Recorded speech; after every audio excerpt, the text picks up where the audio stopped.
Welcome back to the channel, everyone. So as I was telling you, we are about to start work on the gold truck, and here she is. We've got the engine all set in it. It did come back from the machine shop. This thing is so beautiful. I cannot wait to get behind the driver's seat Thursday night and Saturday night. We will be going to street heat at Bradenton Motorsports Park. We went from basically a stock 5.9 Cummins block, which had water jackets and water flowing through it, and the one pass that we made successfully where the motor let go was 1,700 horsepower. And the problem with that is it's more than the stock block can handle. We actually split the stock block in half. So we went to a solid, as you can see here, there's no water pump or anything. This is a solid cast iron. See, there's no freeze plugs or anything on the side of it either. 6.7 liter Cummins. So now we went from a 5.9 to a 6.7 liter. We went from injectors that were in it to a lot bigger injectors. So all that cool stuff is happening. We're gonna get this thing all back together. The engine's all set in it. We're gonna start getting the valve train put in it. The injectors will be here hopefully in the next couple days. But we're gonna get everything buttoned up. We're not gonna be running a radiator anymore just because we don't really, don't need to run anymore. And getting this thing all buttoned up. So we're gonna get this thing pushed in the shop and get to work on it. So on another note, I had a couple things show up today for my 2005, this poor old girl. Got a fuel filter delete. As you guys know, I put a fast fuel system on it, so I'm gonna get the fuel filter unbolted out of there and get the fuel filter delete installed. And I also put an Edge CTS2 in the truck, so I can monitor rail pressure, things like that. Kind of see her right there. And I've got a EGT probe that just showed up today, so I'm gonna get the exhaust manifold drilled and get this bad girl installed. But like I said, first we'll get this fuel filter snatched out of here. Well, I've got the fuel filter block off installed. It's kind of hard to see. You guys probably can't see it down in there, but it's there. I don't have a 1/8 inch pipe tap to drill and tap the exhaust manifold, so I'm gonna run to the store and grab one of those and then come back and put the EGT probe in. But before I do that, I've got to take the trailer we used for drifting yesterday and drop it back off to my dad. We've got everything emptied out of it. Maybe stop and wash the white truck. This thing is a mess. It's so nasty. But for now, I'm gonna head out to Dade City and drop the trailer off and grab a pipe tap on the way back. Then when I get back, put the EGT probe in and work on the gold truck. So yesterday you guys seen where we got the engine for the gold truck in, and we were starting to install it and got a lot of stuff done. But as most of you know, if you watch the channel pretty frequently, you know that I did sell my big gooseneck and sold my Longhorn.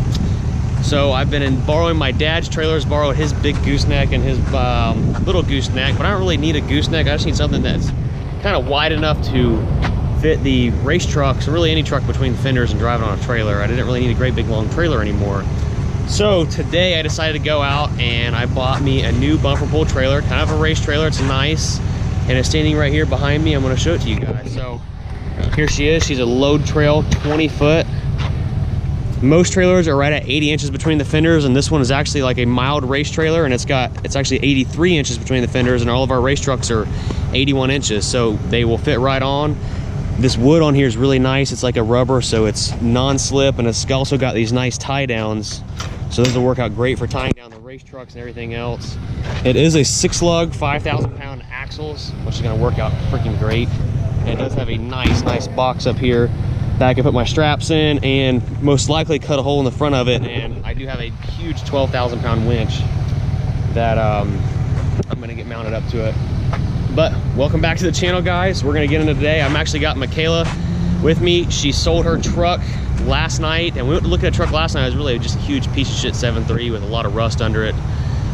So we're headed down to St. Pete to look at a 95 OBS extended cab long bed 4-wheel drive truck for her to buy. So I figured I'd pick up a trailer on the way down there and get ready to go pick up her new truck. So here we go. So I made it back to the shop. Michaela and I went and looked at a couple trucks, basically wasted an entire afternoon.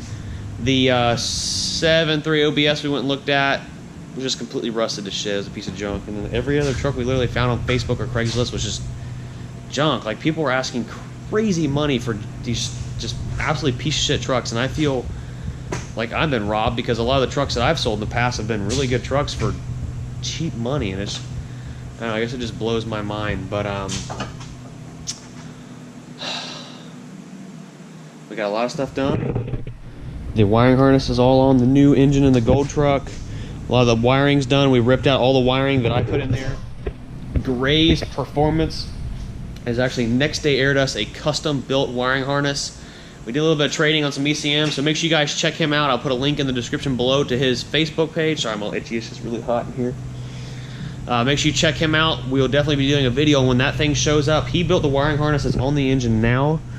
Really nice piece, all brand new. It's actually custom made because we're running an 06 ECM, but we have 0305 injector harnesses up here, so it's custom built just for this. While we have the truck apart, I am going to be deleting the power steering cooler. We don't really need that anymore. We are going to have to get all the accessories put on the front of this engine so I can get a belt made, because like I think I said earlier in the video, we aren't going to be running a water pump, so I've got to figure that out. But we are going to be running an alternator, a tensioner, and basically the, obviously you see the power steering pump, CP3, and the engine's going to be turning everything, so that we've got that. I did order some LEDs to stick underneath the beds. I've already wired the truck, as you can see right here, for these little things, so we can get some nice little underglow. Other than that, this thing's pretty much ready to rock. I'm going to get the engine buttoned up, get the turbo hung up tomorrow. I've got the hardware for the manifold and all that. We'll get all that buttoned up. Since we're not running a radiator, we're going to be running an oil temp sensor. So basically, since we're not running radiator, not going to have any way to monitor the engine coolant temp, basically your engine temp, so we need to monitor oil temp. That's the next thing that's most important. So we're going to monitor oil temp so we know when to not get this thing too hot or when it's idling, and what, just so we can monitor the engine so we don't have any issues. We are going to a little bit different style thermostat. I am going to a little bit different style thermocoupler for the EGTs so we can read a more accurate EGT, along with getting a couple things done. I did notice on the one pass, with a couple passes we made, the brand new dry shaft that we actually put in the front of the truck broke. I don't know if you guys can see it very well. I'll put it up here on top of my new clean toolbox. For most of you that have been around, you know that this toolbox has always been a freaking mess, an absolute mess on top, just because it gets used for everything. And we are always in such a huge rush and hustle bustle, we never have time to clean. And since Cole's been working here, he's been keeping everything clean and organized, so it's been working out great. But I've got the dry shaft out of it, and actually, I think on the first or second pass at Orlando Speedway, I'm not sure, we actually shot the U-joint cap out, and I remember having a bad vibration the second pass. The third pass it got even worse. So come to find out, the cap was gone, and you can see where it got so hot rubbing in there. I don't know how well you can see it, but it's kind of discolored there. Let me throw a light on there for you. You can see where they got discolored and almost tried welding itself to it. So I've got a dry shaft out of my drag truck. We're going to get thrown in this truck for this weekend, and while that's happening, I'm going to send this one back to the company that rebuilt it for me and get them to fix that up and get it replaced, because it's definitely not up to par. So with that being said, we have a lot of crazy stuff going on before we get out of here. Something really cool happening. Paradox, I don't know if you guys know who he is. What the Duck, I did P-pumped his truck. He actually bought, Paradox is What the Duck's brother.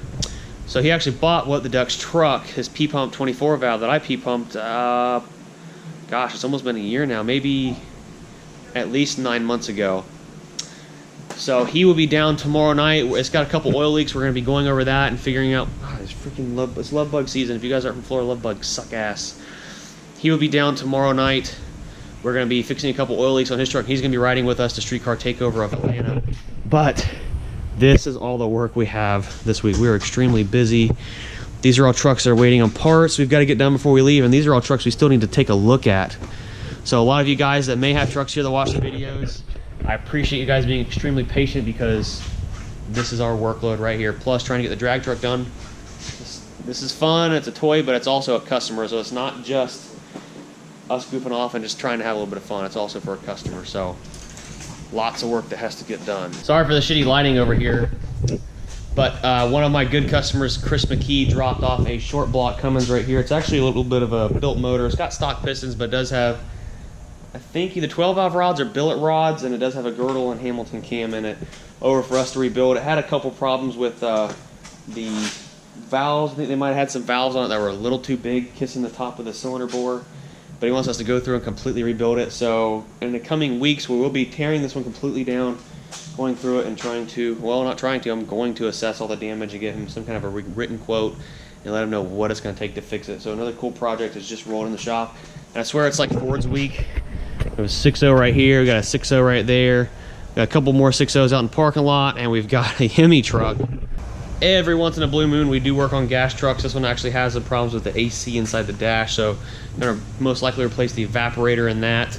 A couple updates on the flatty build. I do have the crankshaft finally on its way, and I decided to, I actually had a customer come in that needed a Dana 80, and I've decided I'm going to build the flatty so I can take it to the drift track and like just flat out kick ass. So I need disc rear brakes, so I'm going to be swapping the disc brake rear end out of a parts truck I have, actually to a front and rear axle. They are out of a 2005 truck, so they are 3rd gen axles. They're stronger, they're better, and they're both bigger front brakes in the front and bigger brakes in the rear. We're going to re-gear them to 343 gears, so we have a little bit faster gear because the truck has 355s from the factory. The manual transmission doesn't really it runs your RPMs. So I'm going to drop the RPMs a little bit, and the truck has plenty of power to power through those gears, so I'm not really worried about it. But with the disc brake rear, we'll be able to really get a good handbrake to lock those rear brakes, no problem whatsoever. So that's going to be going in the truck. I'm super excited about that.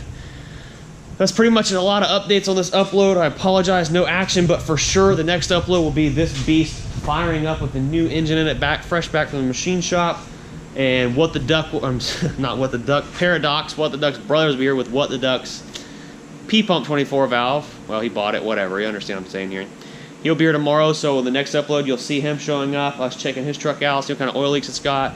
So it's going to be a huge action-packed upload coming next with the gold truck firing up, getting What the Duck's, there I go again, Paradox's truck all finished up, getting the oil leaks fixed and things like that. And then this weekend we'll be heading to Streetcar Takeover of Atlanta. So if I have any fans in Atlanta, I will be there. I will, gosh, I'm sorry, it's so damn hot.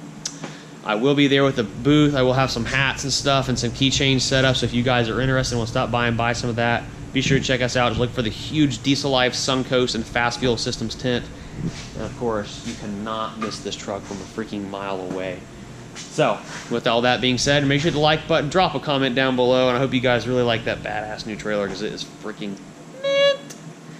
And subscribe if you're new to the channel. And turn that notifications bell on. And check out ahdracing.com. Until then, guys, I'll catch you later. Peace.